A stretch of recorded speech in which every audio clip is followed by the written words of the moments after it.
I'm Brett. Flying isn't just about where you're going, it's about where you can go. From rugged backcountry strips to the edges of the map, I'm chasing adventure, one landing at a time. So buckle up and come along. We are cleared to adventure. Cessna 904 Alpha, radar services are terminated. You are cleared to adventure. Hey guys, I figured today would be a really great day to take you behind the scenes and show you a little bit about what it takes, at least for me, to go buy another aircraft. Now, I know a lot of you had said that you want to see a lot more behind the scenes stuff, and I figured this would be a really great way to start that. As you know, I have been looking for a new aircraft, and I put a poll out to a lot of you. In a previous video, I actually asked you, what would you get if you were in my shoes? And I got a lot of really great responses. Bearhawk got brought up a lot. I would love to build a Bearhawk at some point. Virgil, if you're watching this, I want to build a Bearhawk at some point. But this is not the time for me to do that. In that regard, I want to actually remove all experimental aircraft from this specific project. It's not that I don't like experimental aircraft. I think experimental aircraft are amazing. I would love to own one, but today and this aircraft is not, this isn't the mission that I'm looking for. At some point, I have a feeling I will be building an experimental Cub.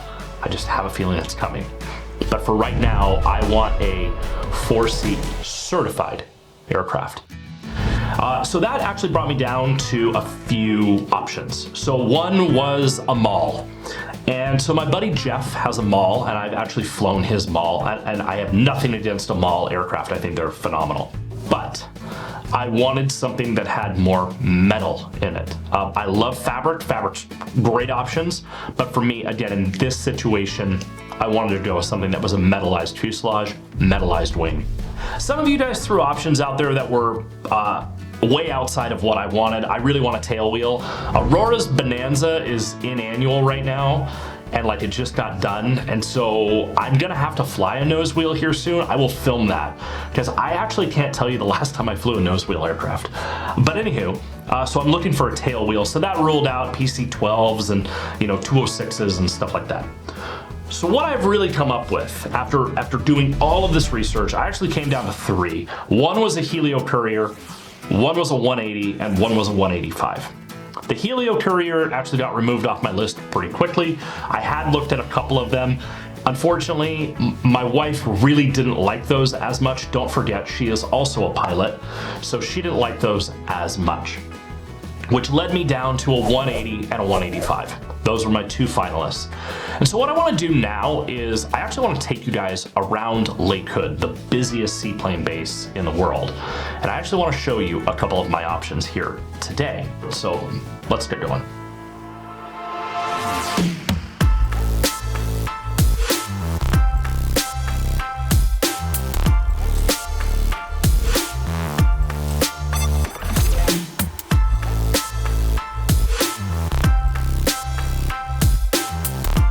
Those of you that said Cessna 180 or 185, you guys nailed it. That is exactly what I'm looking for.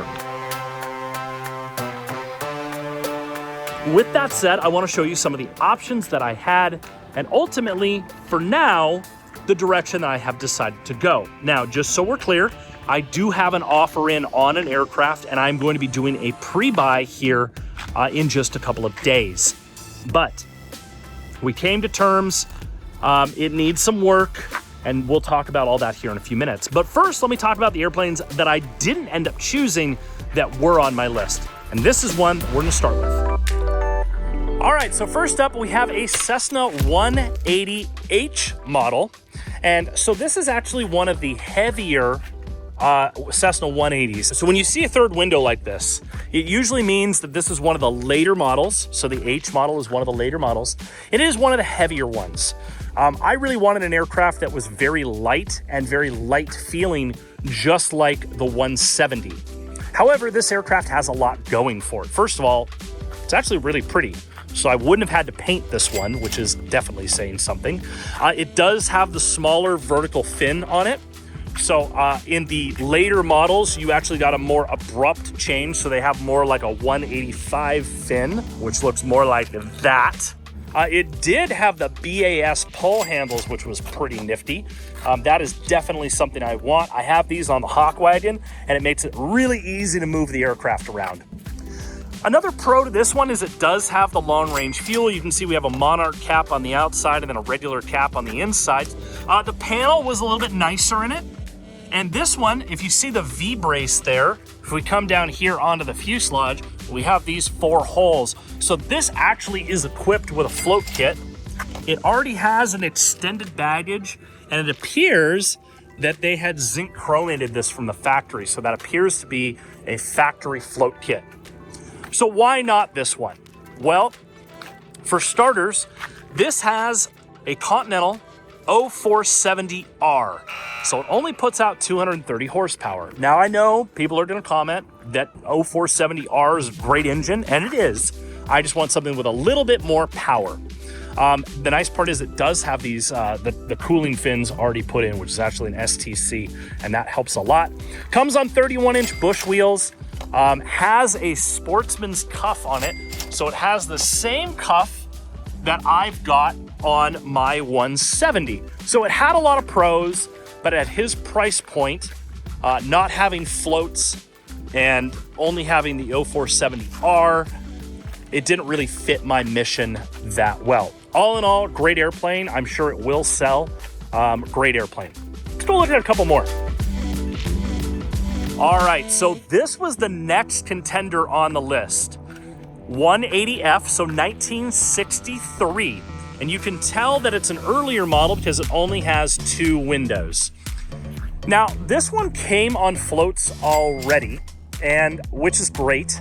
These floats have definitely seen better days. A lot of these old Edo floats are getting a little long in the tooth. So these would have definitely needed some cleaning up. But it does not have any wing modifications at all. That is a straight wing from the factory. So there's no cuff at all on that wing. It does have the rear baggage door on it. It does have the BAS pull handles on it. It does have the larger stinger on it, which are all things that I like to see. But it definitely needs paint. That's very apparent. The interior was recently done and they did a nice job with it. For me, the big reason that I actually turned this one down, again, it has an 0470R engine in it. And to be honest with you, I just want a little bit more power than that. And there were other options out there that had bigger engines in them. And so that's kind of the direction that I wanted to go. But I'll be honest, this was a pretty big contender for me because his price is right. And again, this one will sell, but it's just not exactly what I wanted. So I'm going to show you one more here real quick, because I know a lot of you are going to say, but Brett, like, I don't understand. Why are you looking at old airplanes that need a lot of work? Why are you not looking for something that is already done? Fun fact on that. I almost did get one that was almost done. In fact, I was so close to writing an offer on it. And actually, it was one of you that talked me out of it. There is one of my subscribers. His name is Glen. Glen has a YouTube channel as well called Glen's Hangar. And I lately have been binge watching Glen's channel because he actually took a 172 and completely restored it. And of course, here I am going into this like, you know what? I'm gonna get something that's totally done that I don't have to build. But listening to Glen actually made me realize something. It made me realize that the thing that I loved the most about the Hawk Wagon, I built that airplane for me and for my mission. It's exactly the way I want it. Everything that I did to that airplane is exactly what I wanted. And I want that on my next airplane as well. And so there is another aircraft that I almost wrote an offer on that was a 185. It was totally done, but it wasn't done my way. And so somebody else had built their dream airplane, and I want to be able to build my dream airplane.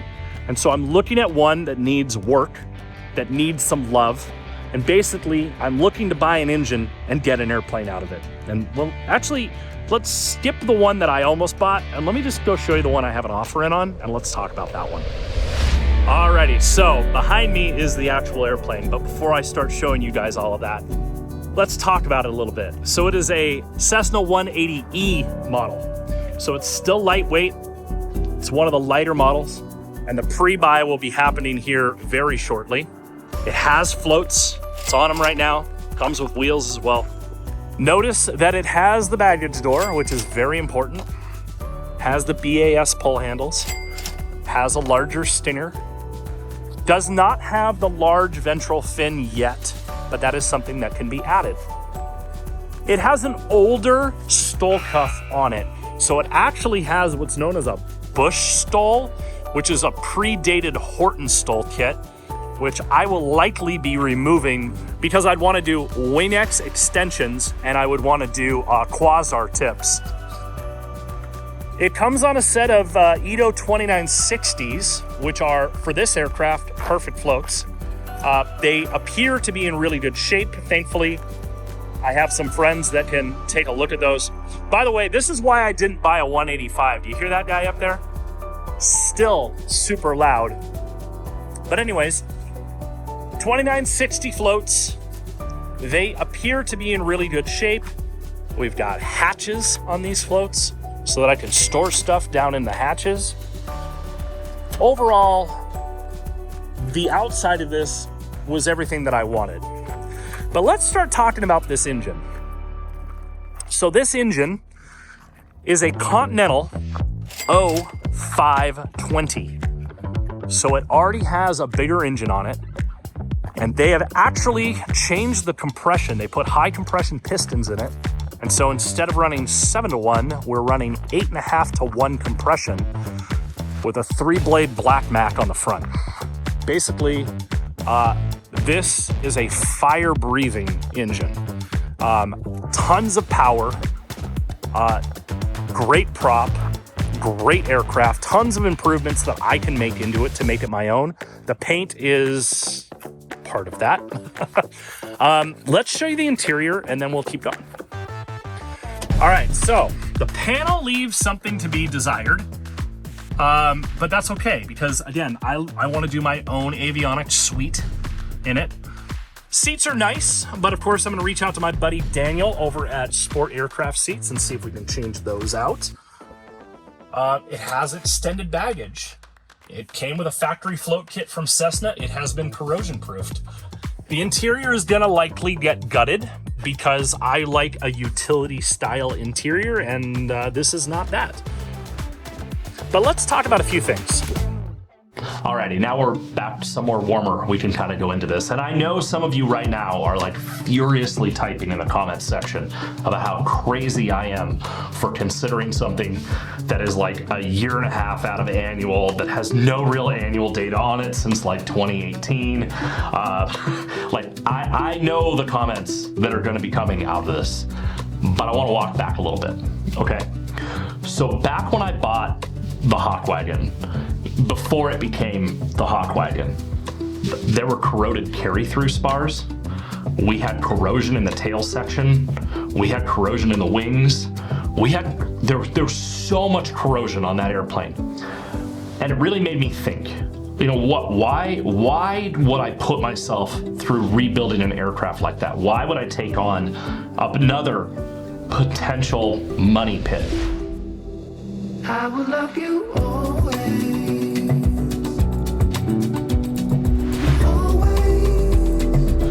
And the truth is, I have this huge passion about bringing airplanes back from what could be considered leaving them to rot. Like if someone's leaving an airplane to rot, it literally breaks my heart. Like my heart just goes out to any rotting airplane. Anytime I see one rotting, I just want to save it.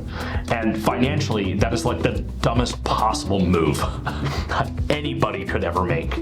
But You know, sometimes I look at like this airplane, and I obviously have been through it enough. I've looked for corrosion. Obviously, I can't see a lot of it because the interior's there. Well, we're yanking all that out. And we're gonna do a really deep dive in this. And yeah, I can walk away from this airplane if it becomes too much. As long as stars are in the sky, as long as day comes before the night, as long as the shore bears the heavy waves,